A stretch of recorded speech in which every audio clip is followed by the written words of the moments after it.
Life has a funny way of turning things upside down just when you think you've got it all figured out.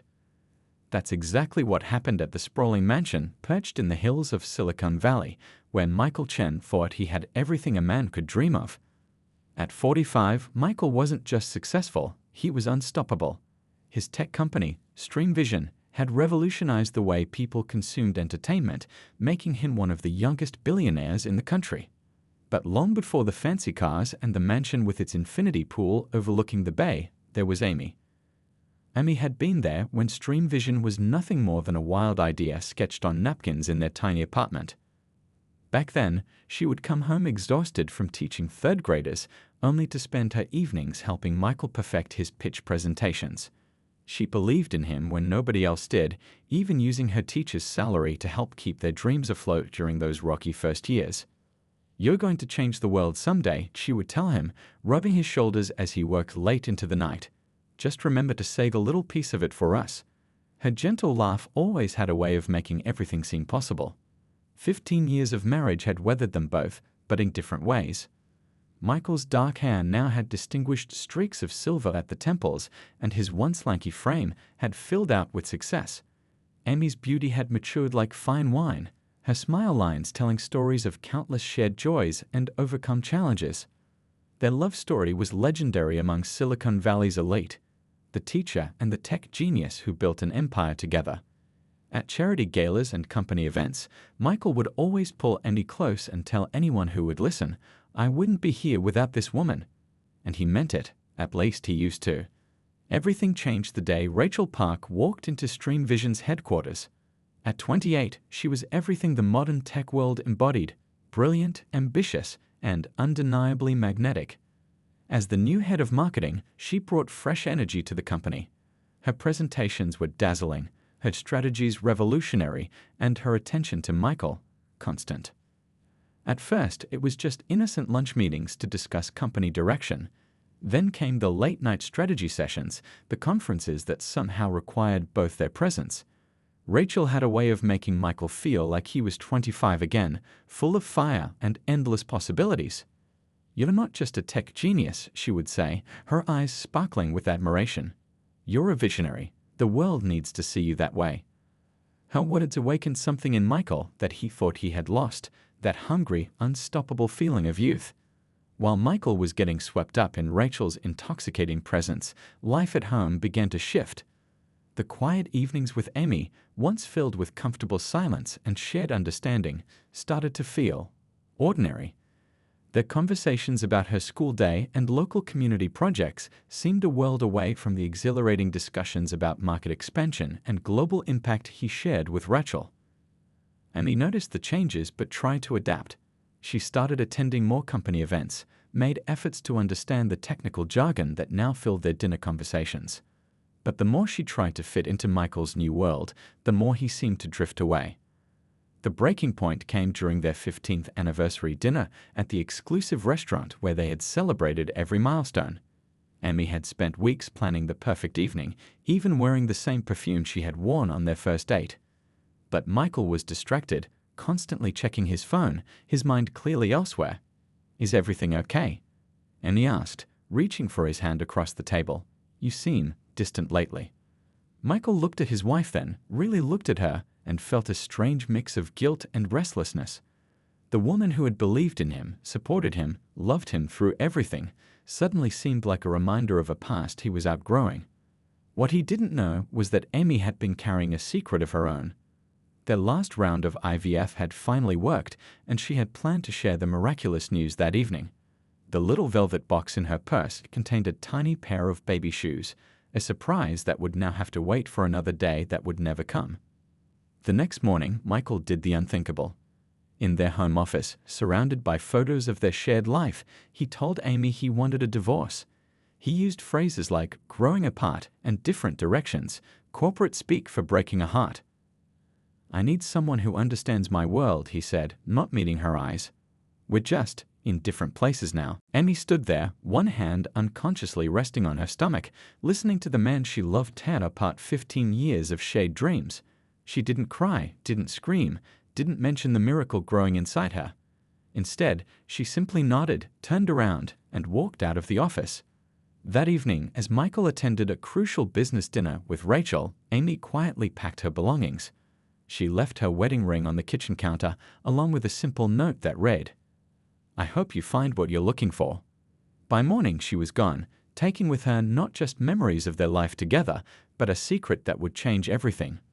Though Michael wouldn't discover this for years to come. As he stood in their suddenly empty bedroom, Michael felt a twinge of something that felt like regret. But he pushed it aside, telling himself this was for the best. After all, he was Michael Chen, the man who had everything. And now he was free to have even more. Little did he know, his perfect life was about to take a turn he never saw coming. The morning after their anniversary dinner, Amy woke up early, as she had done every day for the past 15 years. But this morning was different. The California sun streaming through their bedroom windows didn't bring its usual warmth. Instead, it felt harsh and revealing, highlighting every crack in the life she thought she had built so carefully. She went through her morning routine mechanically, making coffee, checking the weather, preparing for another day at school. But her hand kept drifting to her stomach, where their miracle was growing. The fertility clinic had called just 3 days ago with the news she had dreamed of for years. After 6 rounds of IVF, countless disappointments, and enough hormone injections to make her feel like a pincushion, it had finally worked. The baby shoes she had bought still sat in their tiny velvet box, now pushed to the back of her dresser drawer. She had imagined Michael's face lighting up when she showed them to him, had practiced her announcement a dozen times in front of the mirror. Now those rehearsals seemed like scenes from someone else's life. The sound of Michael's expensive shoes clicking against the hardwood floors made her stomach clench. He entered the kitchen in his perfectly tailored suit, already typing on his phone. The device might as well have been surgically attached to his hand these days. "We need to talk," he said, not looking up from his screen. Amy's hands tightened around her coffee mug. She had known this moment was coming, had felt it approaching like a storm on the horizon. But nothing could have prepared her for what came next. In their home office, surrounded by photos of their journey together, Michael delivered his speech. He had clearly rehearsed it, probably with Rachel, Amy thought bitterly. His words were polished, corporate, distant. "We've grown in different directions. You deserve someone who can appreciate your world. I need a partner who understands where I'm going." Each carefully chosen phrase was like a knife, cutting away at 15 years of shared dreams, inside jokes, and middle-of-the-night confessions. Amy stood there, watching the man she loved transform into a stranger in an expensive suit, spouting phrases that belonged in a business meeting, not a conversation about ending a marriage. "Is it Rachel?" she asked quietly, though she already knew the answer. Michael's slight flinch was all the confirmation she needed. He launched into another prepared speech about how these things just happen and how no one is really to blame. Amy almost laughed at the absurdity of it all. Here was the man who used to bring her wildflowers just because it was Tuesday, now explaining away their marriage like it was an underperforming investment. "When?" she asked, her voice steady despite the earthquake happening in her heart. "When what?" "When did we become a business transaction to you?" That caught him off guard. For a moment, the corporate mask slipped, and she saw a flicker of the man she had married, the one who used to stay up late dreaming with her about their future family. But then his phone buzzed, and the moment was gone.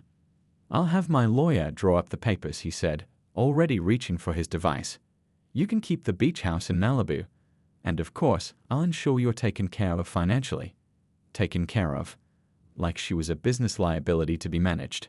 Amy thought of all the nights she had graded papers while helping him proofread investor presentations, all the saved paychecks she had poured into his dream when no one else would invest.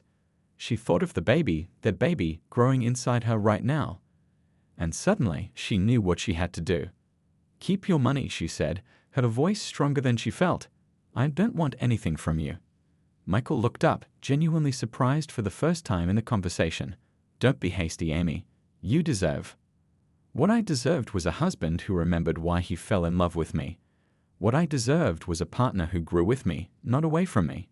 What I deserved was—" She stopped, her hand instinctively moving to her stomach before she forced it back to her side. "It doesn't matter now what I deserved. You've made your choice." She turned and walked out of the office, leaving Michael standing among the photographs of their shared past. As she climbed the stairs to their bedroom, soon to be just his bedroom, she felt oddly calm. The decision crystallized in her mind with each step. She would leave. Not just the house, but this whole glittering, hollow world he had built around them. Over the next few hours, while Michael was at a crucial business meeting with Rachel, no doubt, Amy packed her life into carefully chosen boxes. She took only what she had brought into the marriage and a few personal items they had bought together. The designer clothes he had insisted on buying her stayed in their walk-in closet. The expensive jewelry remained in its safe. Her wedding ring, the simple band they had picked out when they were young and dreaming of forever, she placed on the kitchen counter. Beside it, she left a note. She had written and rewritten it a dozen times before settling on 5 simple words. "I hope you find what you're looking for." She didn't tell him about the baby. Maybe it was pride, maybe it was protection, maybe it was the quiet voice inside her that said this child deserved better than to be an obligation to a father who had chosen a different life. As her taxi pulled away from the mansion they had bought together, Annie watched their dream home disappear in the rearview mirror. Her hand rested on her stomach, and for the first time that day, she allowed herself to cry. Not for the marriage she had lost or the life she was leaving behind, but for the future she now had to rebuild, not just for herself, but for the tiny miracle that would need her to be stronger than she had ever been. What she didn't know then was that this ending was actually a beginning, one that would lead her to discover strengths she never knew she had, build a life she never imagined possible, and eventually come face to face with Michael again, under circumstances neither of them could have predicted. 3 years can change everything and nothing at all. Michael Chen stood at the floor-to-ceiling windows of his penthouse office, watching the San Francisco fog roll in over the bay. His company, Stream Vision, had more than doubled in value since his divorce from Amy. The headlines called him a visionary, a tech pioneer, the man who revolutionized digital entertainment.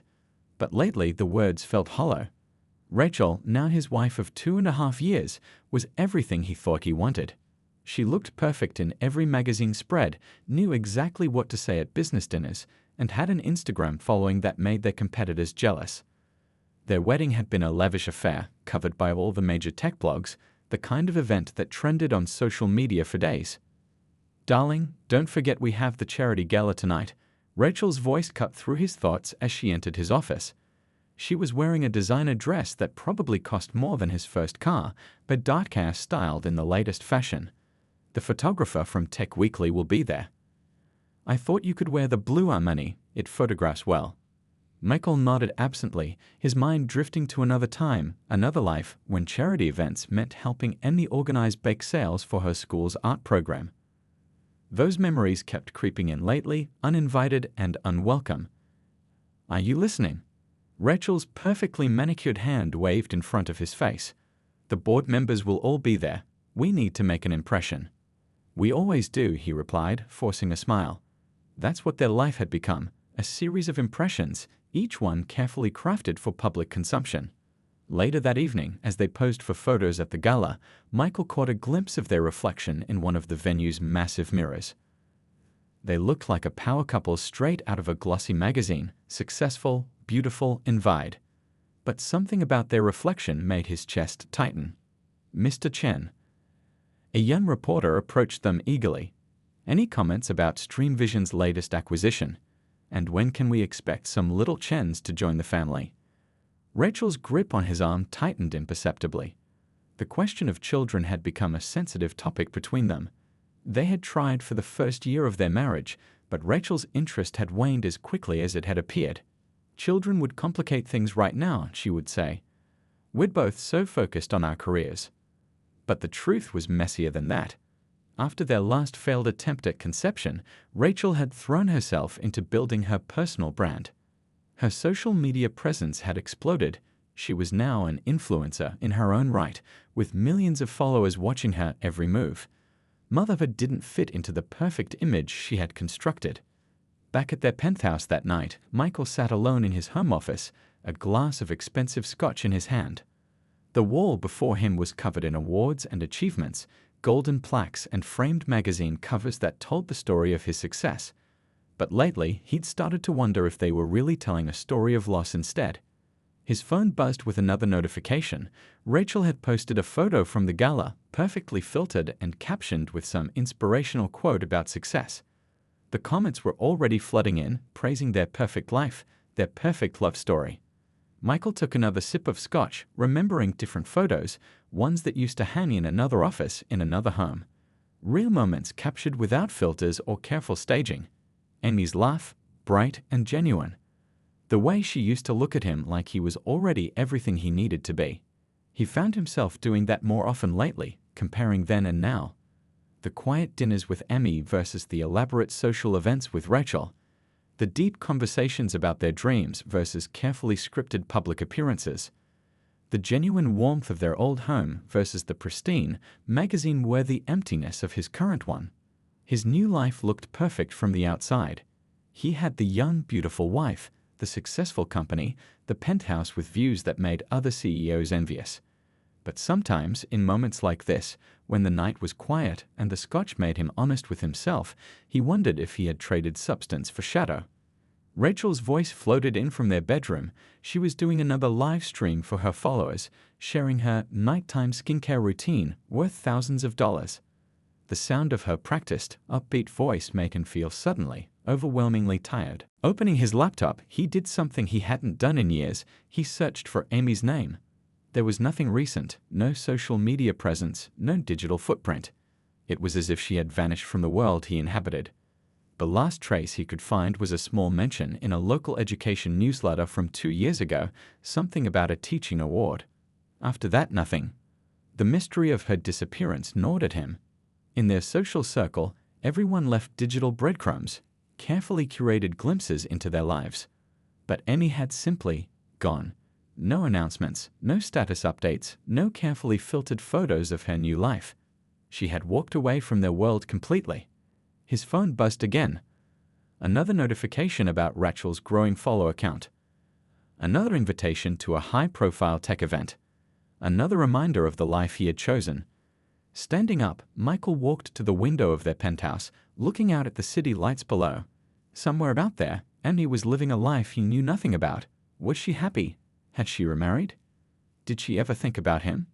The questions swirled in his mind, mixing with the scotch and the late-night silence. What he didn't know, couldn't know, was that answers to all these questions were coming. Life was about to remind him that some choices have consequences that can't be predicted, and some losses can't be measured in stock prices or follower counts. Fall in Boston painted the city in shades of gold and red, a world away from the eternal spring of Silicon Valley. Michael hadn't wanted to make this business trip.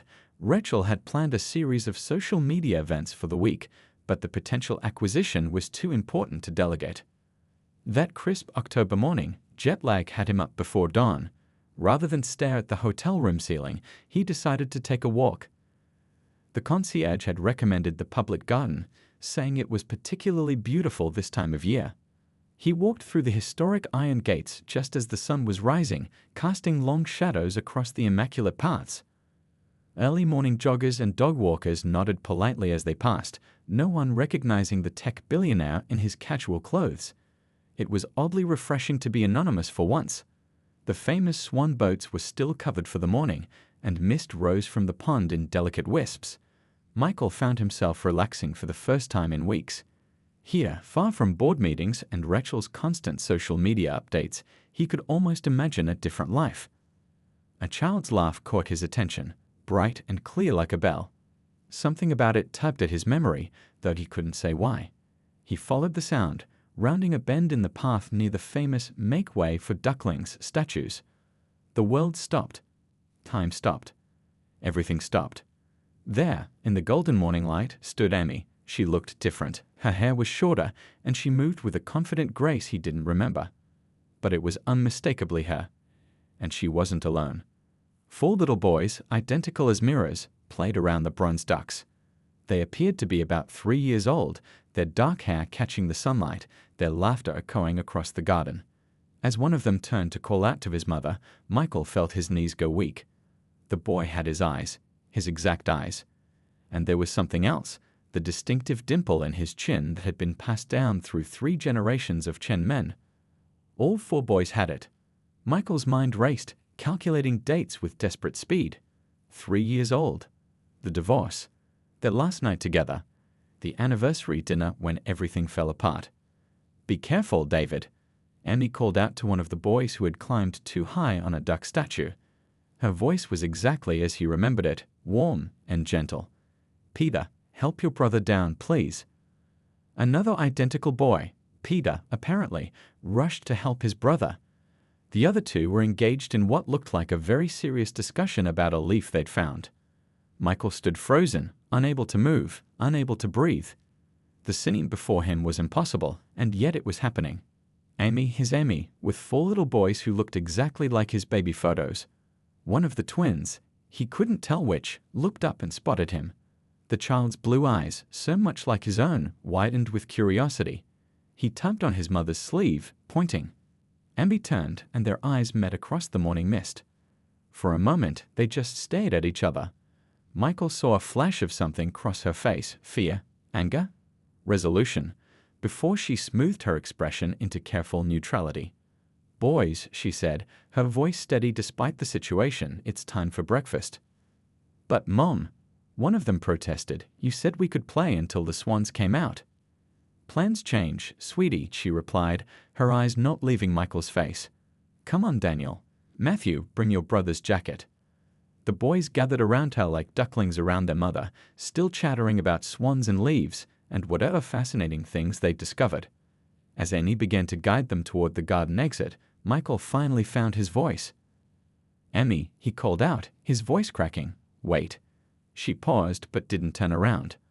The boys looked between their mother and this strange man with open curiosity. One of them, maybe Matthew, tugged at Amy's sleeve. Mom, he whispered in that loud way children do, that man looks like us. Michael took a step forward, then another. His legs felt like they were moving through water. 1,000 questions fought to be asked first. How? When? Why didn't you tell me? But what came out was simply, they're mine, aren't they? Amy turned then, gathering her boys closer to her. This isn't the place, she said quietly, or the time. When is the time? Michael asked, his voice rising slightly. 3 years. Were you ever going to tell me? A few early morning visitors had stopped to watch the scene unfold. Amy noticed their attention and straightened her spine. Fall in Boston painted the city in shades of gold and red, a world away from the eternal spring of Silicon Valley. Michael hadn't wanted to make this business trip. Rachel had planned a series of social media events for the week, but the potential acquisition was too important to delegate. That crisp October morning, jet lag had him up before dawn. Rather than stare at the hotel room ceiling, he decided to take a walk. The concierge had recommended the public garden, saying it was particularly beautiful this time of year. He walked through the historic iron gates just as the sun was rising, casting long shadows across the immaculate paths. Early morning joggers and dog walkers nodded politely as they passed, no one recognizing the tech billionaire in his casual clothes. It was oddly refreshing to be anonymous for once. The famous swan boats were still covered for the morning, and mist rose from the pond in delicate wisps. Michael found himself relaxing for the first time in weeks. Here, far from board meetings and Rachel's constant social media updates, he could almost imagine a different life. A child's laugh caught his attention, bright and clear like a bell. Something about it tugged at his memory, though he couldn't say why. He followed the sound, rounding a bend in the path near the famous Make Way for Ducklings statues. The world stopped. Time stopped. Everything stopped. There, in the golden morning light, stood Amy. She looked different. Her hair was shorter, and she moved with a confident grace he didn't remember. But it was unmistakably her. And she wasn't alone. 4 little boys, identical as mirrors, played around the bronze ducks. They appeared to be about 3 years old, their dark hair catching the sunlight, their laughter echoing across the garden. As one of them turned to call out to his mother, Michael felt his knees go weak. The boy had his eyes, his exact eyes. And there was something else, the distinctive dimple in his chin that had been passed down through 3 generations of Chen men. All 4 boys had it. Michael's mind raced, calculating dates with desperate speed. 3 years old. The divorce. Their last night together. The anniversary dinner when everything fell apart. Be careful, David. Amy called out to one of the boys who had climbed too high on a duck statue. Her voice was exactly as he remembered it, warm and gentle. "Peter, help your brother down, please." Another identical boy, Peter, apparently, rushed to help his brother. The other two were engaged in what looked like a very serious discussion about a leaf they'd found. Michael stood frozen, unable to move, unable to breathe. The scene before him was impossible, and yet it was happening. Amy, his Amy, with 4 little boys who looked exactly like his baby photos. One of the twins, he couldn't tell which, looked up and spotted him. The child's blue eyes, so much like his own, widened with curiosity. He tugged on his mother's sleeve, pointing. Amy turned, and their eyes met across the morning mist. For a moment, they just stared at each other. Michael saw a flash of something cross her face, fear, anger, resolution, before she smoothed her expression into careful neutrality. "Boys," she said, her voice steady despite the situation, "it's time for breakfast." "But, Mom," one of them protested, "you said we could play until the swans came out." "Plans change, sweetie," she replied, her eyes not leaving Michael's face. "Come on, Daniel. Matthew, bring your brother's jacket." The boys gathered around her like ducklings around their mother, still chattering about swans and leaves, and whatever fascinating things they'd discovered. As Annie began to guide them toward the garden exit, Michael finally found his voice. "Emmy," he called out, his voice cracking. "Wait." She paused but didn't turn around. The boys looked between their mother and this strange man with open curiosity. One of them, maybe Matthew, tugged at Amy's sleeve. "Mom," he whispered in that loud way children do, "that man looks like us." Michael took a step forward, then another. His legs felt like they were moving through water. 1,000 questions fought to be asked first. How? When? Why didn't you tell me? But what came out was simply, "They're mine, aren't they?" Amy turned then, gathering her boys closer to her. "This isn't the place," she said quietly, "or the time." "When is the time?" Michael asked, his voice rising slightly. 3 years. Were you ever going to tell me?" A few early morning visitors had stopped to watch the scene unfold. Amy noticed their attention and straightened her spine. "Boys, why don't you count the ducklings in the statue one more time?" she suggested, guiding them back toward the bronze figures. Then she walked a few steps toward Michael, close enough to speak privately but far enough to maintain a clear boundary. "You made your choice 3 years ago," she said, her voice low and controlled. "You chose your new life, your new wife, your new world. These boys, they're not part of that world." "They're my sons," Michael whispered, watching as the 4 identical boys earnestly counted the duck statues, taking their assigned task very seriously. "They're my sons," Annie corrected firmly. "I'm the one who's been there for every moment, every scraped knee, every midnight fever. You were busy building your perfect new life, remember?" The truth of her words hit him like a physical blow. While he had been posing for magazine covers with Rachel, attending galas, and chasing greater success, Amy had been raising his children, their children, alone. "I have a right to know them," he said, but it came out sounding more like a plea than a demand. Amy looked at him for a long moment, really looked at him like she was seeing past the expensive casual wear and carefully maintained appearance to the man she used to know. "Maybe you do," she finally said, "but not like this, not here. They're happy, Michael. They're loved. They're secure. I won't let anything, or anyone, disrupt that." She pulled a business card from her purse and handed it to him. "My lawyer's contact information. If you want to discuss this, do it through proper channels." Before he could respond, she turned back to the boys. "Time to go, sweethearts. Who wants pancakes?" 4 enthusiastic cheers answered her, and just like that, they were moving away. 4 identical little bodies bouncing with excitement about breakfast, completely unaware that their world had just shifted on its axis. Michael stood rooted to the spot, watching them disappear through the garden gates. The business card in his hand felt like it weighed 1,000 pounds. In the distance, he could still hear their chatter and laughter, sounds of a life he hadn't known existed until this moment. His phone buzzed in his pocket, probably Rachel, wondering where he was, or his assistant confirming his meetings for the day. But for the first time in years, Michael Chen, the tech billionaire who controlled a digital empire, had no interest in the device that usually ruled his life. Instead, he stared at the spot where his sons had been playing, trying to memorize every detail of their faces, their voices, their movements. 4 little boys who had his eyes, his dimple, his heritage, living, breathing proof that some choices have consequences that no amount of money or success can erase. 2 days after the chance encounter in the public garden, Michael sat in a sleek downtown Boston law office, his hands clenched around a paper coffee cup.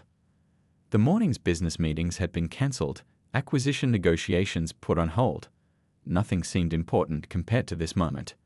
The door opened and Amy walked in, looking polished and professional in a simple blue dress. Gone was the casual mom from the park. This Amy carried herself with the confidence of someone who had rebuilt her life from scratch. "Thank you for agreeing to meet," Michael said, standing awkwardly. The lawyer's office felt too formal, too cold for the conversation they needed to have. "Let's take a walk," Amy suggested, surprising him. "There's a coffee shop around the corner with private seating in the back." The autumn air was crisp as they walked in silence, leaves crunching under their feet. The coffee shop was warm and smelled of cinnamon, with worn leather armchairs tucked into quiet corners. Amy chose 2 seats far from other customers. "You've done well for yourself," Michael said, noting her quiet confidence. It was different from Rachel's practiced glamour. This was the kind of confidence that came from facing life's storms and surviving. "I have," Amy agreed, stirring her tea. "After I left, I started an educational consulting business. Turns out all those years of teaching, combined with watching you build Stream Vision from scratch, taught me a thing or two about entrepreneurship." Michael leaned forward. "Amy, about the boys." "The boys," she took a deep breath. "David, Peter, Daniel, and Matthew. They're 3.5 years old. And yes, they're yours. I found out I was pregnant the week of our anniversary, the night you told me you wanted a divorce." The words hit him like physical blows. "Why didn't you tell me?" Annie's laugh was soft but without humor. "Tell you what? That the last round of IVF had worked? That while you were falling in love with your marketing director, I was carrying your children? Would it have made a difference?" "Of course it would have." "Then my sons." "Are they?" Amy's voice was quiet but firm. "You chose to leave, Michael. You chose a different life, a different future. I chose to protect my children from becoming an obligation to a father who didn't want the life they came from." Michael ran his hands through his hair in frustration. "That's not fair." "I didn't know." "No, you didn't. Because you were too busy building your perfect new world to notice that the old one was bearing fruit." She pulled out her phone, scrolled for a moment, then placed it on the table between them. "But since you want to know about them." The screen showed a video of the boys at what looked like a birthday party. They were gathered around a cake shaped like a dinosaur, singing at the top of their lungs, their faces lit with joy. "David is the oldest by 2 minutes," Amy said softly. "He's our little protector, always watching out for his brothers. Peter is next. He's our artist. The walls of our house are covered in his drawings. Daniel is our scientist. He has to know how everything works. And Matthew," she smiled, "Matthew is our dreamer. He makes up the most amazing stories." Michael couldn't take his eyes off the video. 4 perfect little boys, each with his features but their own distinct personalities. "They're amazing," he whispered. "They are," Amy agreed. "They're also happy, well-adjusted, and loved. They have a good life, Michael. A stable life." "I want to be part of that life," Michael said firmly. "I have a right to know my children." Amy's expression hardened slightly. "Rights? Let's talk about rights. Where were these parental rights when I was pregnant with 4 high-risk babies? When I was on bed rest for 3 months? When I was up all night with 4 colicky newborns?" Each question landed like a punch, but Michael pressed on. "I can't change the past, Amy, but I can be here now. Please." Annie was quiet for a long moment, watching him.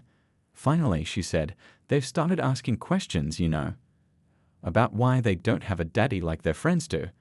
I've always told them that some families are different and that they have all the love they need. But they're getting older, more curious." "What are you saying?" "I'm saying," Annie took a deep breath, "that if, and this is a big if, we do this, we do it my way. Slowly, carefully, with professional help to guide us. These are 4 little boys' hearts we're talking about, not a business deal you can fast-track." Michael nodded eagerly. "Anything. Whatever you think is best." "And Rachel?" Amy asked. How does your wife feel about suddenly becoming a stepmother to quadruplets? Michael's silence was answer enough. That's what I thought, Amy said, standing up. Figure out your own life first, Michael. Then we can talk about how you might fit into ours. She gathered her things, then paused. The boys have a soccer game this Saturday. They play at the community field near our house. If you want to watch, from a distance, I won't stop you. But no contact. Not yet. They need to be protected while you figure out what you really want. With that, she walked away, leaving Michael with his cooling coffee and a phone full of questions from Rachel that he had no idea how to answer. The video of his son's birthday party played on loop in his mind, their laughter echoing in his thoughts. He pulled out his own phone, looking at the carefully curated photos of his life with Rachel, red carpet events, yacht parties, private jet travels. None of it seemed real anymore, not compared to the sight of 4 little boys counting bronze ducklings in a misty garden. As he walked back to his hotel, Michael Chen, the man who had everything, realized he might have had nothing at all. And now, faced with what he'd lost, he had no idea how to make it right, or if he even could. The news broke on a Tuesday morning. Tech billionaire's secret family revealed screamed the headlines across every major tech blog. Someone at the park had recognized Michael Chen, and the story of his chance encounter with his ex-wife and previously unknown quadruplets spread like wildfire across the internet. Michael sat in his San Francisco office, watching his carefully constructed world crumble in real time. His phone hadn't stopped buzzing since dawn. Calls from board members, investors, PR teams, and most persistently Rachel. This is a disaster. Rachel paced the office, her designer heels clicking against the hardwood floors. She hadn't taken her eyes off her phone, watching their carefully curated social media presence implode. 4 children. With her? Do you have any idea what this does to our image? Our image, not our life, not our marriage, but our image. The distinction wasn't lost on Michael. They're my sons, he said quietly, looking at the blurry paparazzi photos some tourist had snapped in the Boston Public Garden. Even in these grainy images, you could see the unmistakable resemblance. They're a PR nightmare, Rachel snapped. We were supposed to be the perfect power couple. Young, successful, inspiring. Not some soap opera about secret families and abandoned children. Michael stood up suddenly, his chair rolling back. They're not a PR nightmare. They're my children. Children you didn't know about until a week ago. Children that woman kept secret from you. That woman, Michael's voice was dangerously quiet, is their mother, and her name is Amy. The following days passed in a blur of lawyers' meetings and damage control sessions. StreamVision's stock took a hit as investors worried about potential custody battles and leadership stability. The board called an emergency meeting, concerned about the company's image. But Michael wasn't at that meeting. Instead, he was sitting on a cold metal bleacher at a community soccer field in Boston, watching from a distance as 4 little boys in matching jerseys chased a ball across the field. They played on the same team, their natural coordination with each other obvious even to the casual observer. David, the protector, played defense, calling out warnings to his brothers. Piva, the artist, moved across the field with unexpected grace. Daniel, the scientist, seemed to calculate each pass with precision, and Matthew, the dreamer, played with pure joy, as if the game was an adventure only he could fully see. They're quite something, aren't they? Michael turned to find Amy standing a few feet away, a travel mug of coffee in her hands. I'm sorry about the media circus, he said. I never meant for this to happen. Amy shrugged. I've already pulled them out of their regular school. We're doing homeschool until things calm down. Thankfully, being an educational consultant has its advantages. Amy, Save it, she cut him off. I saw the headlines. How's Rachel taking the news? As if on cue, Michael's phone buzzed. Another message from Rachel, this one about meeting with their PR team to get ahead of the narrative. Not well, he admitted. And the company. The board's meeting right now, without me. Amy looked at him for a long moment. You're going to lose it all, aren't you? The perfect wife, the perfect image, maybe even the company. They're worth it, Michael said, watching as Daniel helped Matthew up after a fall, both boys immediately running back into the game. Are they? Or is this just another thing you want because you suddenly discovered you can't have it? The question hit home harder than Amy probably intended. Michael thought about his life with Rachel, about the hollow perfection they'd built together, about board meetings and charity galas and Instagram posts that showed everything and revealed nothing.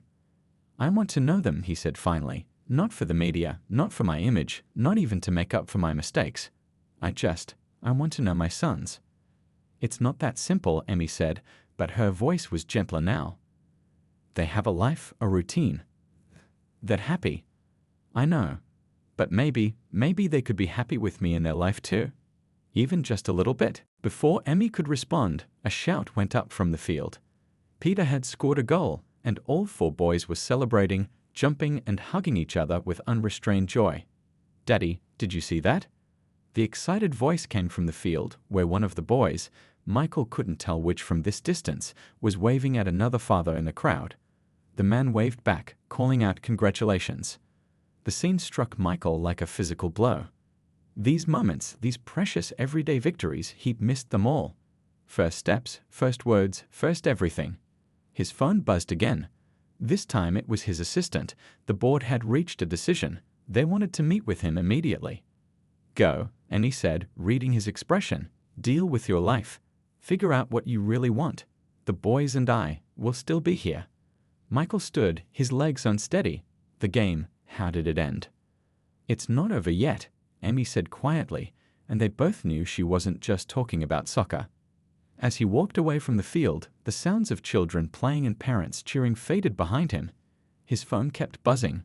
Rachel, the board, his PR team, all demanding his attention, all wanting to know how he was going to fix this mess. But for the first time in years, Michael Chen wasn't thinking about fixing things. He was thinking about breaking them, breaking apart the perfect, empty life he built so that maybe, just maybe, he could build something real in its place. What he didn't know was that sometimes the things we break can never be truly fixed. And sometimes that's exactly as it should be. 5 years can change everything if you let it. The modest apartment in Boston's Back Bay wasn't anything like the Silicon Valley mansion or the San Francisco penthouse, but Michael had come to love its worn wooden floors and creaky radiators. From his window, he could see the same park where he'd first discovered his sons, now a daily part of his morning routine. The divorce from Rachel had been quick but messy. She'd taken to social media, painting herself as the victim of his secret double life. The tabloids had a field day. Streamvision's board had asked him to step down as CEO, concerned about the company's image. In the end, he'd walked away from it all willingly. Dad, Peter took my dinosaur book again. Michael smiled at Daniel's complaint echoing from the guest room, or the weekend room, as the boys called it. At 8 years old, his sons were bundles of energy and curiosity, each developing their own distinct personality while maintaining that special bond only identical quadruplets could share. Did not, Peter's voice defended. I was just looking at the pictures. Boys, Michael called out, his voice firm but gentle, a tone he'd learned over years of supervised visits and parenting classes. What's our rule about sharing? Ask first, they chorused together. The journey to this moment hadn't been easy. The first year had been the hardest, learning to be a father while dealing with the collapse of his old life. Emmy had insisted on strict boundaries, supervised visits, family therapy, and a graduated schedule of involvement that put the boys' emotional well-being first. He'd moved to Boston, renting an apartment nearby but not too close. Twice a week, he'd attend parenting classes, learning things that Amy had figured out years ago. Every visit was preceded by meetings with their family therapist, making sure everyone was comfortable with each new step. The boys had been cautious at first, curious about this man who looked so much like them but was a stranger. David, ever the protector, had watched him carefully. Peter had shown him drawings but wouldn't let him keep them. Daniel had asked endless questions about why he hadn't been there before. Matthew had simply observed, making up stories in his head about who this new person might be. Dad. Matthew appeared in the doorway, his dark hair tousled. Can we go to the park? The one with the ducks. Michael checked his watch. They had an hour before Annie would pick them up. Sure, buddy. Get your brothers ready. As the boys scrambled to find their shoes and jackets, Michael caught his reflection in the window. The designer suits were gone, replaced by comfortable jeans and a well-worn sweater. His hair had more gray now, and the lines around his eyes were deeper. But his smile, that was real in a way it hadn't been in years. The walk to the public garden was filled with chatter about school projects, soccer games, and the endless dramas of third-grade life. David held Matthew's hand crossing the street, still the protector. Peter pointed out the changing colors of the leaves, the artist's eye ever present. Daniel calculated how many steps it would take to reach the park, the scientist at work. At the duck statues, Michael sat on a bench while the boys played their favorite game of recreating the story of Mr. and Mrs. Mallard. This was their spot now, transformed from a place of discovery to one of regular joy. They seemed happy. Michael turned to find Amy standing there, early for pickup as usual. She'd never remarried, focusing instead on her now successful educational consulting firm and raising their sons. The years had been kind to her. Confidence and contentment suited her well. They are, he agreed, watching as Peter directed his brothers in their duck parade. Thank you for letting me be part of this. Amy sat beside him on the bench. You did the work, she said simply. You showed up, you learned, you put them first. And he had. Every supervised visit, every therapy session, every parent-teacher conference, he'd been there. Not the billionaire tech mogul, not the social media power player, just a father trying to earn his place in his children's lives. Dad, Mom, watch this, Daniel called out, attempting to waddle like a duck while his brothers laughed. Michael and Amy shared a smile, the kind of smile only parents can share, full of love and worry and pride all mixed together. The boys have a science fair next week, Amy mentioned casually. Daniel's doing an experiment about duck feathers. He might need some help with the research. I'd like that, Michael said quietly. These moments were precious now, the gradual inclusion in the everyday parts of their lives, not just the weekend highlights. As the sun began to set, casting long shadows across the garden, Michael watched his sons playing among the same bronze ducks where he'd first seen them. The path from that morning to this one hadn't been straight or easy, but it had led him exactly where he needed to be. His phone buzzed, not with stock alerts or social media notifications, but with a reminder about next week's parent-teacher conference. His calendar wasn't filled with board meetings anymore, but with soccer games and science fairs and dental appointments. Time to go, boys, Amy called out. Remember, Dad's taking you to soccer practice on Wednesday. As they gathered their things, Michael felt Matthew's small hand slip into his. Dad? He asked, his voice serious. Are you happy you found us? Michael knelt down, looking into eyes so much like his own. Finding you guys was the best thing that ever happened to me, he said honestly, even if it took me a while to figure that out. The boys hugged him goodbye, each in their own way. David with protective strength, Peter with artistic flair, Daniel with scientific precision, and Matthew with dreamy affection. As they walked away with Amy, their chatter fading into the evening air, Michael stayed on the bench for a moment longer. 5 years ago, he'd thought he had everything: money, power, a perfect image. Now, watching his sons disappear down the path, he finally understood what everything really meant. It wasn't about what you could gain or achieve or possess. It was about what you could give, what you could learn, and most importantly, who you could love. The old Michael Chen had died in this garden 5 years ago on a misty morning when he first saw his sons. The man who sat here now was someone different, someone better. Not because he'd lost his fortune or his company or his carefully curated life, but because he'd found something worth more than all of that combined. The chance to be a father, not perfect, but present, not powerful, but loving. And that, he had finally learned, was worth everything.